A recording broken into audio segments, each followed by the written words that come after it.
Welcome to Jonathan's Gyan Mantras. মৰমৰ ছাত্ৰ-ছাত্ৰীসকল, মই আজি তোমালোকলৈ ষষ্ঠ মানৰ খাদ্য আমি ক'ৰ পৰা পাওঁ এই পাঠটিৰ এটি আলোচনা আগবঢ়াইছোঁ। মই জনাৰ্দন তামুলী ফুকন, লালুক একাডেমী উচ্চ মাধ্যমিক বিদ্যালয়ৰ এজন শিক্ষক। এতিয়া আমি প্ৰথমতে বুজি পাব লাগিব খাদ্য মানে কি। তাক আমি বুজো আহা। খাদ্য বুলি ক'বলৈ গ'লে আমি খোৱা যিবোৰ বস্তুৰ পৰা জীয়াই থাকিবৰ বাবে শক্তি পাওঁ সেইবোৰকে খাদ্য বোলে।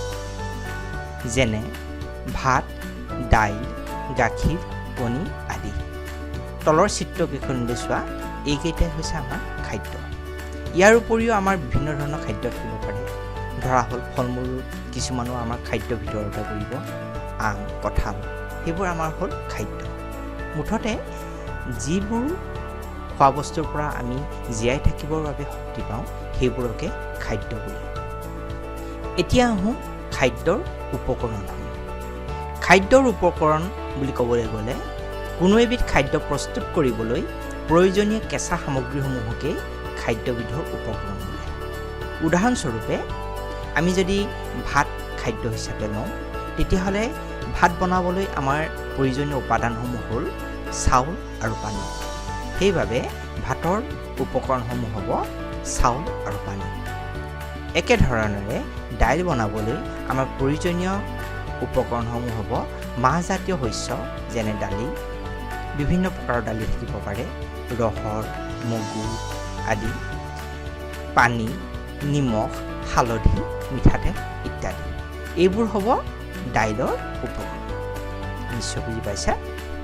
এতিয়া আহোঁ আমাৰ খাদ্য ক'ৰ পৰা পাওঁ, অৰ্থাৎ খাদ্যৰ উৎসসমূহ। খাদ্যসমূহ প্ৰধানকৈ তিনিটা উৎসৰ পৰা আহৰণ কৰিব পাৰি।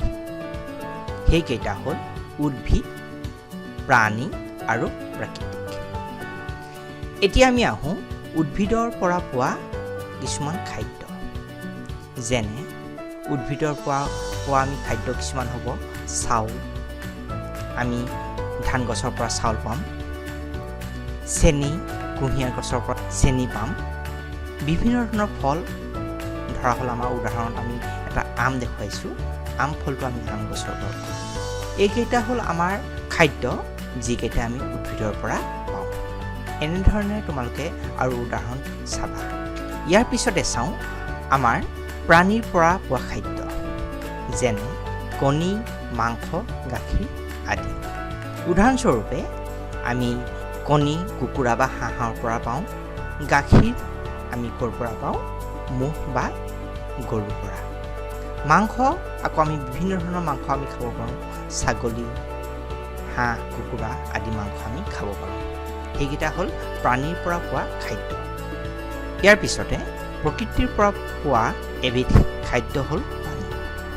পানীৰ বিভিন্ন উৎসসমূহ হ'ল নদী, পুখুৰী, টিউবেল, কুঁৱা ইত্যাদি।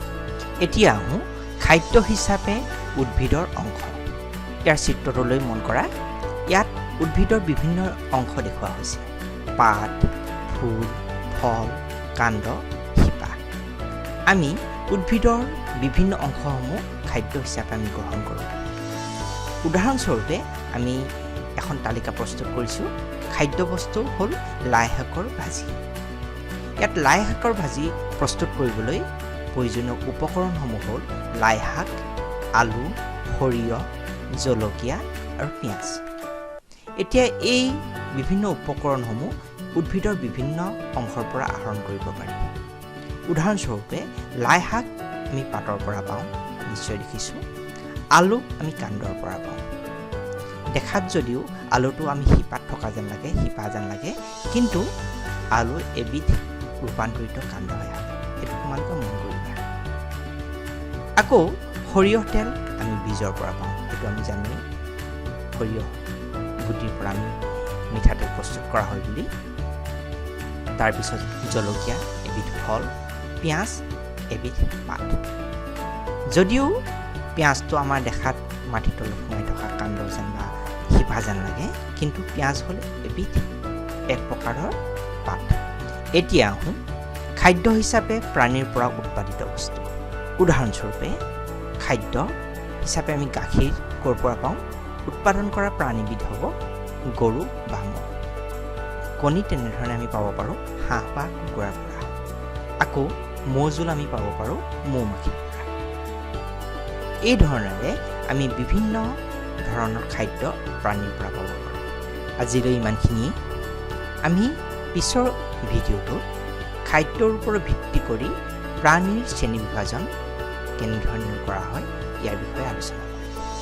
তোমালোকে মোৰ ভিডিঅ'টো যদি ভাল পাইছা লাইক কৰি দিবা আৰু মোৰ ইউটিউব চেনেল জনাৰ্দনছ জ্ঞান মন্ত্ৰ ছাবস্ক্ৰাইব কৰিবা।